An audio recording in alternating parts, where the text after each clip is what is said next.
clock's not right. Oh, It's 2 minutes. start playing. No, you can play all you want. Pick another one. Oh, man.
All right.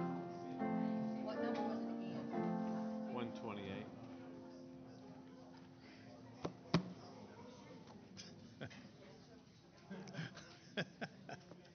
Hey, Clark. Had a good week. Good. Good. Yeah. All right.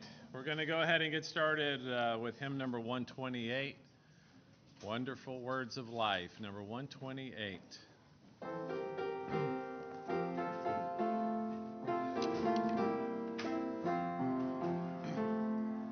Sing them over again to me, wonderful words of life. Let me more of their beauty see, wonderful words of life.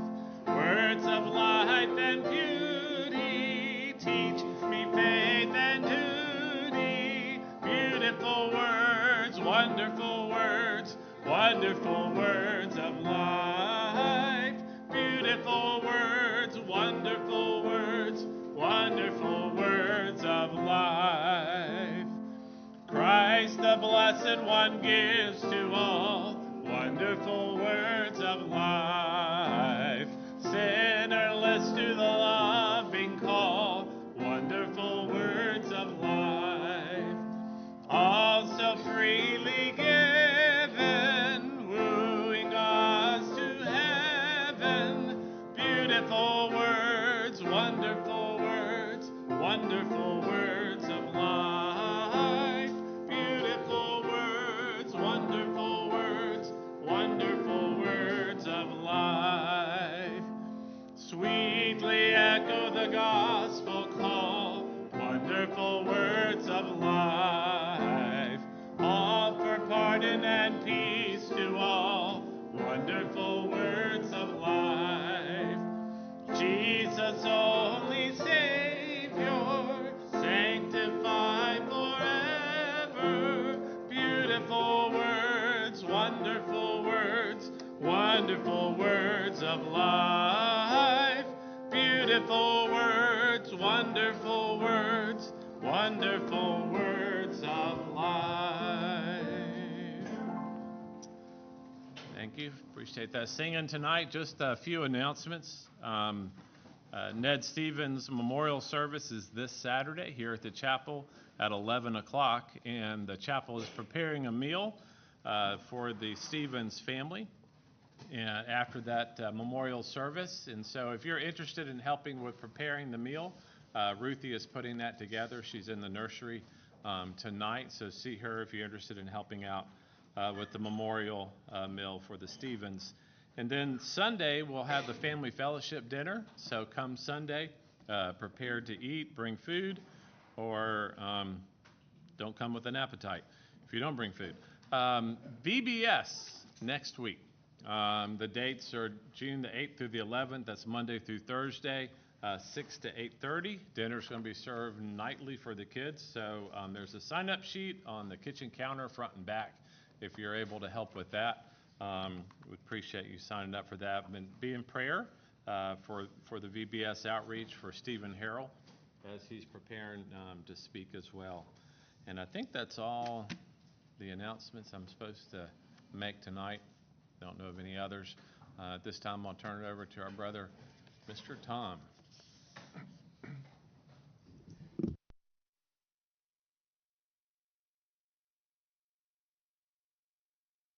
Typo, it's Tom, not Tim. It's a little unusual. But yeah. So they've asked me to share my testimony, and it's looking back on my life, it's kind of boring. So let's start with the Word of God. Let's turn to Philippians chapter 1, verse 21. I'm sorry, chapter 1, verse 12.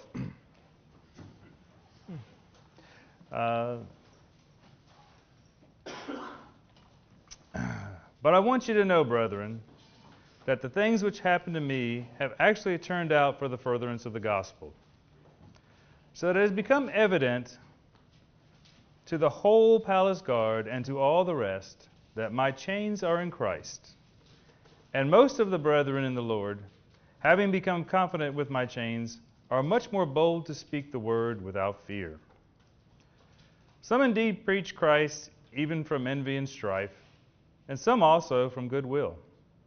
The former preach Christ from selfish ambition, not sincerely, supposing to add affliction to my chains, but the later do it out of love, knowing that I am anointed for the defense of the gospel. What then? Only that in every way, whether in pretense or truth, Christ is preached. And in this I rejoice. Yes, I will rejoice.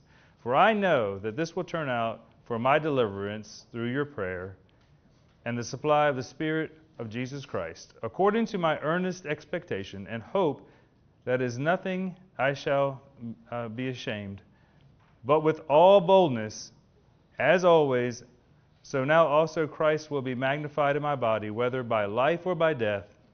For me to live is Christ, and to die is gain. For me to live is Christ, and to die is gain. It's a bold statement, but it's one that Paul could truly make. We look at where he's at when he makes this statement. Paul is in prison for preaching the gospel, and he's rejoicing. He couldn't be happier. He's in there, he's got a captive audience, literally, and he's sharing the gospel. And he's encouraging other brethren in there who are doing the same. Even though some are in there trying to afflict pain or being spiteful to him, he's still rejoicing because the gospel of Christ is still being preached. He can see that God is in complete control of the situation, and he's just happy to be there. That's Paul's whole life. If you look at Paul's whole life, his life pointed to Christ. That's all he wanted. From the time he was saved to the time he died, everything he did, he wanted to reflect the Jesus Christ in his life. Now, it's a perfect example of what James writes in James 1:2. What does he say? My brethren, count it all joy when you fall into various trials. This couldn't be a more perfect example than what we have right here with Paul. For Paul, to live is Christ, and to die is gain. In Colossians 3:23, you don't have to turn to all these are very familiar verses. Paul says, whatever you do, do it heartily as to the Lord and not to men, knowing that from the Lord you will receive the reward of the inheritance. For you serve the Lord Christ.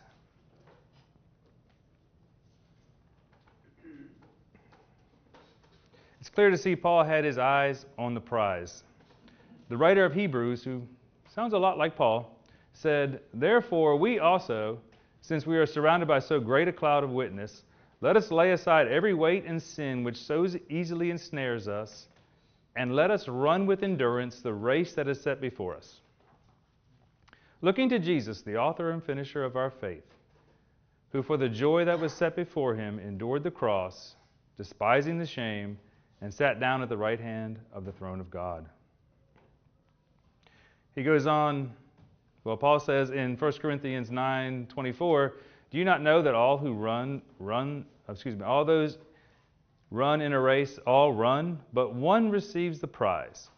Run in such a way that you may obtain it. And everyone who competes for a prize is tempered in all things. Now they do it to obtain a perishable crown, but we do it for an imperishable crown. Therefore I run thus, not with uncertainty. Thus I fight, not as one who beats the air, but I discipline my body and bring it to subjection, lest when I have preached to others, I myself should become disqualified." So we can see now, Paul is just a sinner saved by grace, just like all the rest of us. Paul is just a man, but he was on fire for the Lord, for sure. That's why he can say, another bold statement he makes is, imitate me just as I also imitate Christ. So I say to myself, can I say to live is Christ and to die is gain? Well, I can tell you for the first 30-some years of my life, I couldn't say that. That was not true. Not at all. I had a happy childhood. My parents did the best they could. They worked hard.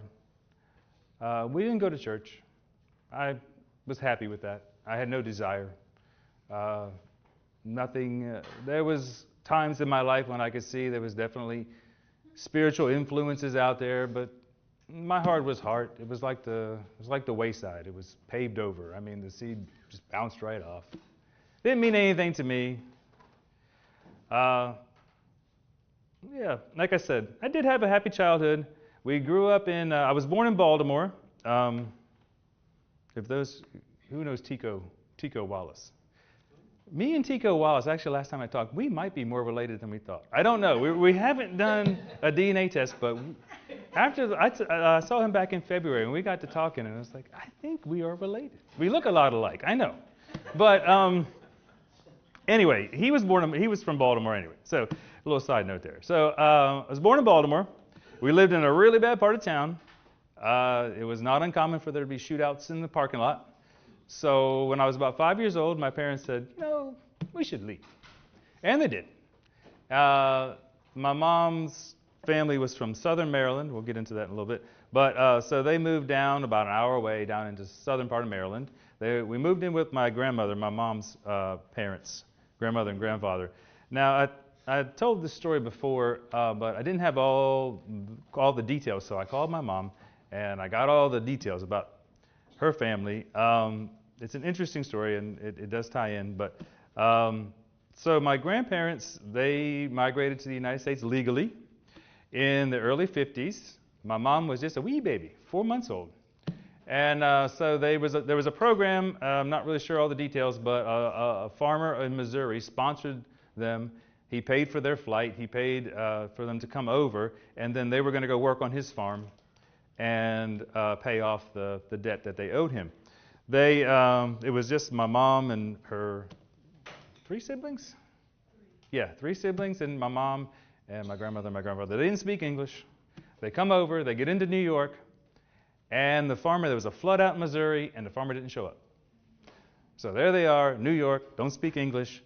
Don't really know all the details about that, but about 6 months later, someone did come from southern Maryland to sponsor them. A farmer came, and they took them down to southern Maryland. They started farming. I'm sure it was tobacco, because that's all you farmed in Maryland at that time. It was all tobacco farms. So anyway, about a year later, my grandfather, he learned enough English to get in an argument with the farmer, and they had to leave one way or another. I'm not exactly sure, but they left. And they ran into some nuns, and they spoke German. So the nun said, hey, come on, we have there's a farm on where our church or chapel is, whatever they call it. You can come stay at the house there and work the land there. So they did. They lived there for about maybe about 5 years, but 6 years. So I don't know how Catholic they were before, but when your landlord is the Catholic Church, you're pretty Catholic. So I say that because most of the spiritual influences, most of the godly influences are the Catholic persuasion of my early life. We had the picture of Jesus on the cross, and all those Catholic things that we had. So there was a lot of things there that should have, hey, who's that? Those kind of things. Never. I never had the desire. I don't know. But like I said, we did the best we could. We were going to move with my grandparents. We moved down there for a short time. It's supposed to be a short time till we get on our feet. But then my grandfather died in 1980, Father's Day, 1980. I didn't really know my grandfather that well. The only thing I remember was he was kind of mean. Yeah. So I really wasn't sad when he died. I just didn't know him that well. As a kid, you don't. I didn't get attached to him, I'll say. But so we stayed a little longer, and then my dad, he made some bad decisions, and we kind of lost most of our money, and in farming, not gambling or anything like that. He decided to go all in on tobacco farming, and in 1980 there was a bad drought. So we lost a lot of money. Anyway, we ended up staying with my grandmother for pretty much my whole school life. I graduated high school from the same house. But like I said, the whole time there really wasn't any desire in my heart to seek the Lord. I can remember though, I did think we went to Mass one time. We probably went to church a couple of times. I mean, it's not we didn't go at all. This Catholic Mass is very confusing. So it's just like, there's a lot of kneeling, standing, stand, kneel, stand, sit. And I didn't get, I don't know. I was young and I just couldn't get any of it. So it didn't appeal to me. Back to my notes. So, do that. Do that. Okay. Of course, there was always the TV gods. You had Michael Landon and George Burns. You young kids can look those up. But during high school, I did have some friends who invited me to their youth group. I went a couple times. It was fun. They presented the gospel to me. There again, I just not interested. It sounded too simple, too easy. I was like Naaman the leper. Let's turn to 2 Kings chapter 5. You all remember the story of Naaman. Naaman was a great man. Naaman was commander of the army of the king of Aram. He was a great man in the sight of his master and highly regarded because through him the Lord had given victory to Aram. He was a valiant soldier, but he had leprosy. Now bands of raiders from Aram had gone out and had taken captive a young girl from Israel. And she served Naaman's wife. And she said to her mistress, "If only my master would see the prophet who is in Samaria, he would cure him of his leprosy." But Naaman went to his master and told him what the girl from Israel had said. "By all means, go," the king of Aram replied. "I will send a letter to the king of Israel." So Naaman left, taking with him 10 talents of silver, 6,000 shekels of gold, and 10 sets of clothes. A modern conversion of that is a lot. That's a lot of money. So Naaman, let's skip down to verse 9. So Naaman went with his horses and chariots and stopped at the door of Elijah's house. Elijah sent a messenger to him to say, "Go wash yourself 7 times in the Jordan, and your flesh will be restored. You'll be cleansed." But Naaman went away angry and said, "I thought that he would surely come out to me and stand and call on the name of the Lord his God, wave his hands over the spots and cure me of my leprosy. Are not the Abana and the Pharpar, the rivers of Damascus, better than all the waters of Israel? Couldn't I wash in them and be cleansed?" So he turned and went off in a rage. Naaman's servants went to him and said, "Father, if the prophet had told you to do some great thing, would you not have done it? How much more than when he tells you, 'Wash and be cleansed'?" So he went down and dipped himself in the Jordan 7 times, as the man of God had told him, and his flesh was restored and became clean like that of a young boy. So Naaman had it figured out. All he had to do, take a lot of money to the man of God. He would do some hand-waving ritual, and all his leprosy was gone. Naaman was a very proud man, and he wasn't going to go dip in the Jordan. He had earned this cleansing. He had all this money, it's obvious. It just wasn't how Naaman had it figured out in his head. And that's how I was. It just seemed too easy. All you have to do is believe and you shall be saved. No. I want to do something. I want to prove something. I've always been one that I set a goal and I like to achieve it. So I like to see that, look, I did that. There's what I did. That's not how it works. It's not what we do. It's what he does. It's 1 Corinthians 1:18. "For the message of the cross is foolishness to those who are perishing. But to who us are being saved, it is the power of God." Okay. I got through high school. I didn't really have a lot of goals. My main goal in high school was to get through high school. I got through high school, then I didn't know what to do.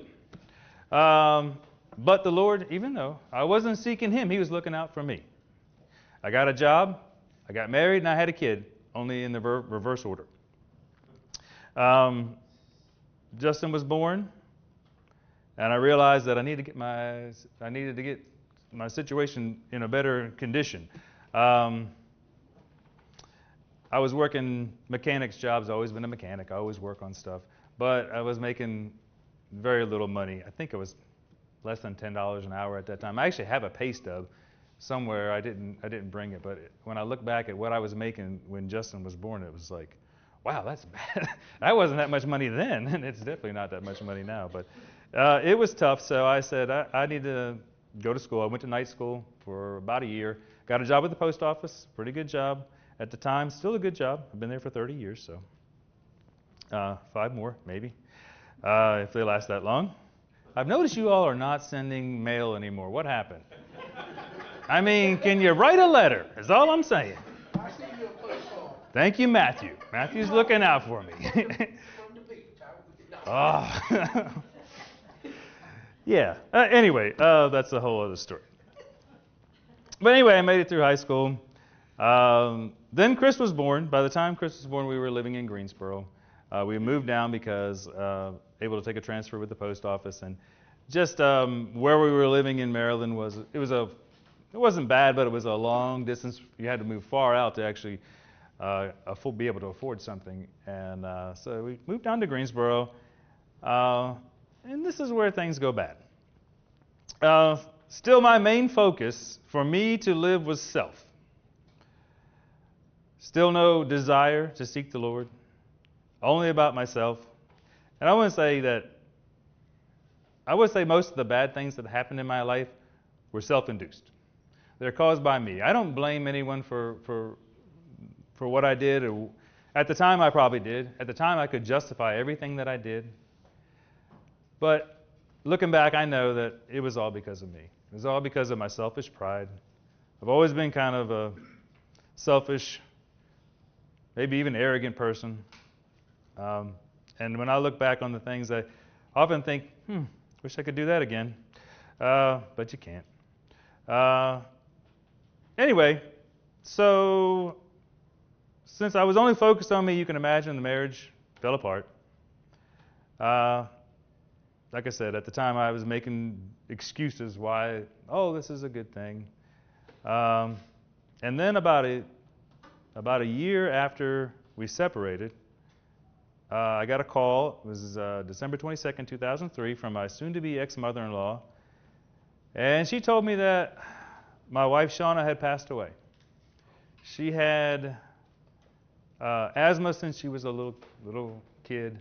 Her whole life she struggled with asthma. And one thing they do for asthmatics is they give them steroids. It helps them breathe. And she had been doing this her whole life. And her heart had enlarged to the point where the coroner said he had never seen a heart that large. And it just failed. She was 29 years old. So it was a difficult time. It was right before Christmas, December 22nd, right before Christmas. The boys were little. We got through. Then, shortly after that, it wasn't too long, still living for me, don't forget about that, I remarried. It didn't last very long. There again, we had a lot of issues. When you have a marriage, a godly marriage is very important. Let me say that. When you focus on yourself and your spouse focuses on herself, you don't get along very well. But in a godly marriage, your focus should be on the Lord, both of you. If you're both focused on the Lord, you're focused on the same thing. It's all about harmony, right? That wasn't how it was for me. We lasted a few years. We couldn't get along. And one day I convinced her to go spend some time with her mother. And when she left, I changed the locks on the doors. A true story. So she didn't take it very well, and she did have some mental problems. And about a year later, she came over to my house and shot herself in the head. Yeah. It was her way of getting back at me. Well, one thing I'll say, one positive thing that my second wife did, though, she did encourage me to get the boys involved in Boy Scouts. Now, Boy Scout troops vary, especially now. I don't even know what's going on with the Boy Scouts now. But at that time, this was, 15, 20 years ago. The Scouts were different, but every Scout troop is different. The one that we chose was faith-based, not by choice. That just happened to be how it was, right? The Lord was preparing this, and every camp out they would have a devotion. Actually, Justin did the devotion a few times. He didn't do it every time, but they did ask him to do the devotions a couple times. Anyway, that was something that the Lord had put in my life to soften my heart. Also, looking back at Naaman, you remember Naaman had some good influences around him, right? He had the servant girl who told him about the prophet, how to get cleansed, where to go to get cleansed, how to do it. He had his friends who encouraged him and said, it's easy, just do it. Why don't you just do it, So I also had friends in my life that encouraged me. We used to go camping together a lot, and they actually gave me my first Bible, which is this one. And I would read from it, but the words got smaller in 20 years, and I can't see them. But there it is. So they told me, actually it says in here, in bigger print, my friend Brent said, basically saying, start with the Sermon on the Mount. And that's where I started reading. And it didn't take long to realize that I was doomed. When you look at it and it says that if you're angry with someone, it's the same as murdering someone, I was like, I've killed 5 people already today. It's very convicting. So anyway, we'd gone out. So the boys, right after my second wife did what she did, there was a camp out the next month, and I said, maybe I need to go cheer myself up. This will be good. I can get away, get away from it. And so we went out to the Great Dismal Swamp, which is true. Yeah. It was kind of dismal when we got there. It rained the whole first day. It was bad. But then, Sunday morning, the Lord just brought out the sunshine, and I tell you, it is a beautiful place. I would like to go back there one day. We canoed into a little island, and we camped out overnight, and we took our canoes out on the water, and we had our devotional out there on the water, and it was just beautiful. And the sermon was on James, where he talks about the untamable tongue. Now, this is not a salvation verse, but it's a convicting verse. Very convicting, because one of my defense mechanisms as a kid, I was a fat kid, and so I got really good and I couldn't fight. So I was a fat kid that couldn't fight. So my only defense was to be quick with the insult, and I got really good at it. And I just looking back over my life, some of the things that I've said to people, and it's like, this is awful. It's just terrible. So very convicted. I'm driving home. And I'm just like, I said, Lord, that's it. I'm done. Take me, And I went home a little while later, and I prayed the prayer. I said, Lord, I'm a sinner. Forgive me. Please forgive me. I accept your Son's free gift of salvation, Father. And then there's more. But so I want to go back because Jerry mentioned this. I got a little bit of time. We talked about my dad a little bit. Some of you have met my dad. When he was alive, he's been dead for 12 years, 11, no, more than that. Boy, it was 2011, so like 15 years. Yeah. So I couldn't say my dad had a drinking problem because he had no problem drinking. He did it a lot, and he did it often. He was a happy drunk, so he wasn't really, abusive or anything like that, but he didn't know the Lord until very late in life. Actually, Jerry was mentioning that how sweet it is to see your family members come to the Lord. And before he died, he did make a profession of faith. And I do thank those brothers who came to visit him during that time. It is nice to know that we'll be together in heaven one day. I did want to talk about this too, and I skipped over this not on purpose. When I get back to being selfish, the sins in our lives don't just affect us. The sins in my life didn't just affect me. The sins in my life affected those who are closest to me. And that's painful. That's painful to think about that. But the Lord is gracious, and He's very forgiving. And His mercies are new every morning. So, yeah, that's all I got. Oh, and there's ice cream sandwiches in the freezer. Yay, best message ever.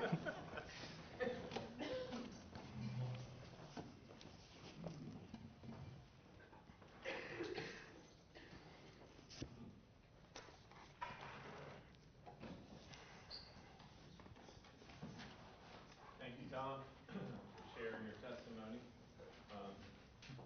Looking forward to hearing the rest of the story next time. Tell us about what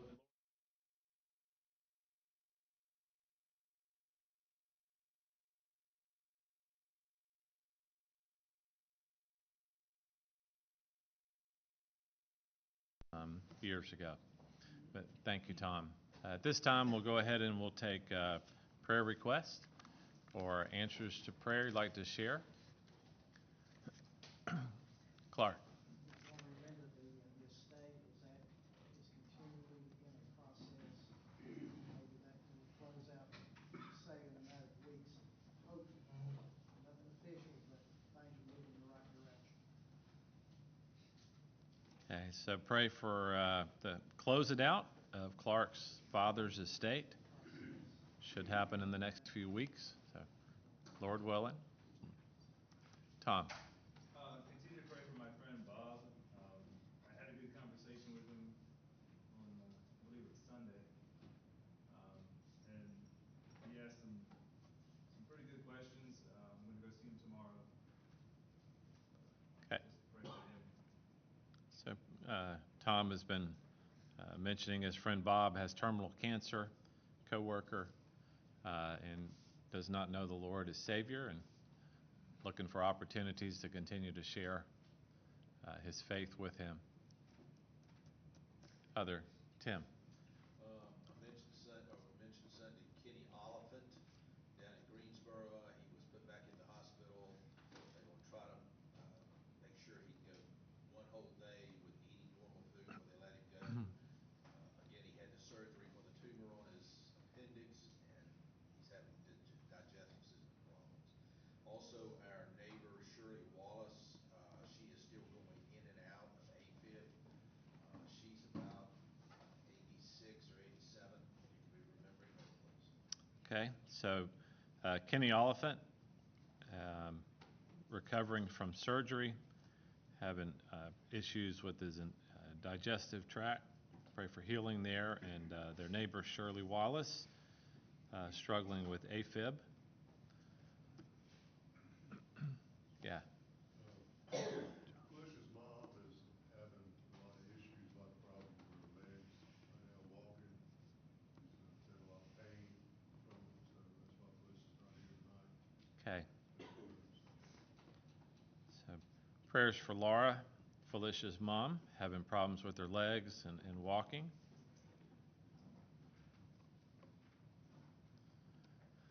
Others?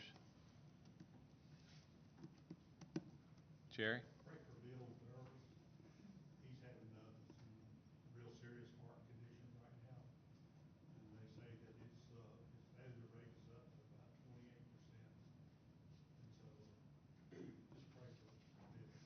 Okay, that's Bill Burris, you said? He used to be here with us. Yeah. Let's pray for Bill and his heart condition, and for Judy as well. Pray for healing. All right.